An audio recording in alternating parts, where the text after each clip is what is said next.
Hello everyone, and welcome to my English lesson. Today, I'm going to be reading you a story called The Elves and the Shoemaker. This is a classic fairy tale about a poor shoemaker and his wife who are helped by a group of elves. The story teaches us the importance of hard work, kindness, and gratitude. So, before we begin, let's look over a few words that will be present on the story and also on the included worksheet, which is available for download in a link on the description. Shoemaker, a person who makes or repairs shoes. Example, the shoemaker worked hard to make beautiful shoes. Elves, small, magical creatures in stories who often help people. Example, the elves help the shoemaker every night. Leather, a material made from animal skin, used to make shoes, bags, etc. Example, the shoemaker bought leather to make more shoes. Surprise, something unexpected. Example, the shoemaker was surprised to see the finished shoes. Help, to do something for someone to make their work easier. Example, the elves helped the shoemaker when he was struggling. Midnight, 12 o'clock at night. Example, the elves arrived at midnight to make the shoes. Now let's read the story together. Remember that it is very important that you read with me.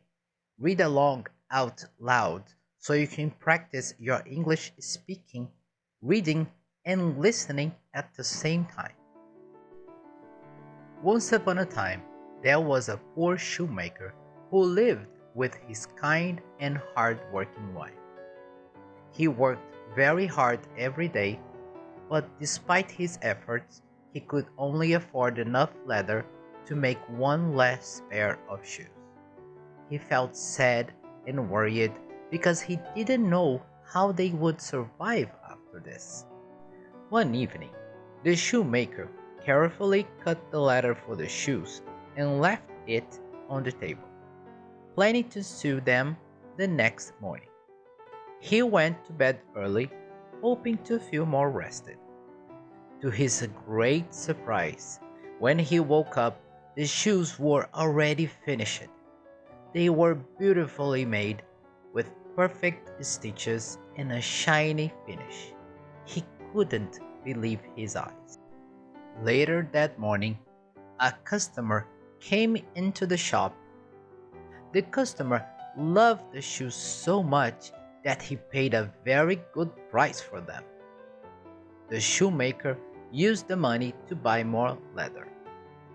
That night, he left the new leather on the table just like before and went to bed. Once again, the next morning, he found another perfect pair of shoes waiting for him. The shoemaker sewed these shoes too, and he began to earn enough money to live comfortably. The mysterious help continued every night. The shoemaker and his wife became more and more successful.